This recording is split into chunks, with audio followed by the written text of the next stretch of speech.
देविका और विक्रम के साथ चंद्रकांत। अब गीतांजलि और तीर्थ ने रच डाली नई साजिश और खुल गया एक ऐसा राज जिससे कांप उठे सब। नमस्कार दोस्तों, स्वागत है आपका इंदौरी के एक और चौंकाने वाले अपडेट में। आने वाले एपिसोड में आप देखेंगे एक के बाद एक खुलते राज और उन राजों के साथ जुड़ी साजिशें जो आपके होश उड़ा देंगी। एपिसोड की शुरुआत होती है उस सीन से जहां गीतांजलि का मुंह बंद होता है। उसे बंद कमरे में कैद कर दिया गया है। तभी अचानक पुलिस वहां पहुंचती है और ठीक उस वक्त जब तीर्थ कृतिका के साथ शादी के लिए तैयार खड़ा होता है, पुलिस उसे रोक देती है। पुलिस अफसर सीधा तीर्थ की तरफ देखकर कहती है, आपकी शादी रुकती है क्योंकि आपकी मां गीतांजलि मित्तिल ने हमें कॉल करके सारी सच्चाई बताई है। सुनते ही पूरे मंडप में सन्नाटा छा जाता है। देविका और चंद्रकांत के चेहरे से हवाइयां उड़ जाती हैं। चंद्रकांत सोच में पड़ जाता है, ये कैसे हो सकता है? हमने तो गीतांजलि को बंद करके रखा था, फिर उसने कॉल कैसे कर दी? देविका का चेहरा उतर जाता है और वो तीखे स्वर में बुदबुदाती है, नहीं, ये संभव नहीं है, ये जरूर किसी की चाल है। पुलिस कहती है कि अभी तक गीतांजलि दिखाई नहीं दी। हमें शक है कि उनकी जान खतरे में है। हो सकता है उनके साथ उनके पति और कृतिका ने कुछ गलत किया हो। तीर्थ, जो अब तक चुप था, फट पड़ता है, पिताजी, क्या आप भी इन लोगों का साथ दे रहे हैं?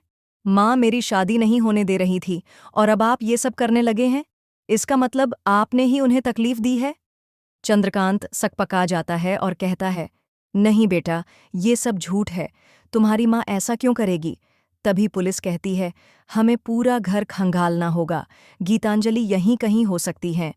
पुलिस पूरे घर की तलाशी लेना शुरू करती है। तभी देविका के चेहरे पर घबराहट साफ नजर आती है। उसके दिमाग में एक ही डर, अगर उन्हें अखिल मिल गया तो सब खत्म हो जाएगा। और वही होता है। एक कमरे में पुलिस को बेहोश अखिल मिल जाता है। पुलिस उसे उठाकर नीचे लाती है, जहां सबके सामने अखिल को होश में लाया जाता है। जैसे ही अखिल होश में आता है, सबसे पहले वह देविका का नाम लेता है और चीख कर कहता है, इसने मेरे साथ बहुत गलत किया है।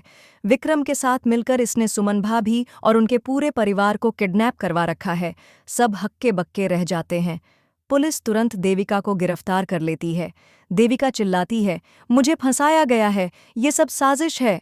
इतने में एक महिला पुलिसकर्मी गीतांजलि को ढूंढ निकालती है, मुंह पर पट्टी बंधी, लेकिन आंखों में तेज गुस्सा और सच्चाई का उजाला। जैसे ही पट्टी हटती है, गीतांजलि कहती है, अब बहुत हो गया, अब मैं सबकी असलियत सामने लाऊंगी। और वह वही करती है। वह तीर्थ के सामने चंद्रकांत और कृतिका की असलियत उजागर कर देती है। यह भी बताती है कि देविका सिर्फ एक मोहरा थी, असली मास्टरमाइंड कोई और है। और फिर आता है सबसे बड़ा ट्विस्ट। गीतांजलि कहती है, इस सब के पीछे कोई और है। वो है विक्रम, जो न सिर्फ सुमन के परिवार को बंधक बनाए हुए है, बल्कि देविका और कृतिका दोनों को ब्लैकमेल कर रहा है। और चौंकाने वाली बात यह है कि विक्रम मेरा सौतेला बेटा है। पूरा घर सन्न हो जाता है। तीर्थ चौंक कर पूछता है, क्या विक्रम मेरा सौतेला भाई? गीतांजलि रोते हुए कहती है, हाँ, तुम्हारे पापा ने एक और शादी की थी और विक्रम उसी औरत का बेटा है। उसने ही मेरी जिंदगी बर्बाद करने की कसम खाई थी। अब सारी कड़ियां जुड़ती हैं। विक्रम ने कैसे देविका को इस्तेमाल किया, कृतिका को बहकाया और चंद्रकांत को मानसिक रूप से कंट्रोल किया। ये सब धीरे धीरे खुलने लगता है। तीर्थ गुस्से में तमतमा उठता है, अब बहुत हो गया, मैं खुद जाऊंगा और सुमन भाभी के परिवार को बचाकर लाऊंगा और विक्रम को उसके किए की सजा दूंगा। पुलिस भी तुरंत रेड की तैयारी करती है। इधर देविका जेल में बैठी सोचती है, सब कुछ खत्म हो गया, लेकिन अगर मैं कभी बाहर निकली तो इस गीतांजलि मित्तिल को मैं तबाह कर दूंगी। और यहाँ से शुरू होती है कहानी का अगला चैप्टर, जहाँ विक्रम का असली चेहरा सबके सामने आएगा और एक और बड़ा राज खुलेगा जो किसी की जिंदगी हमेशा के लिए बदल देगा। तो दोस्तों, ये थी आज की धमाकेदार अपडेट। अगर आपको ये ट्विस्ट पसंद आया हो तो चैनल को सब्सक्राइब करना न भूलें।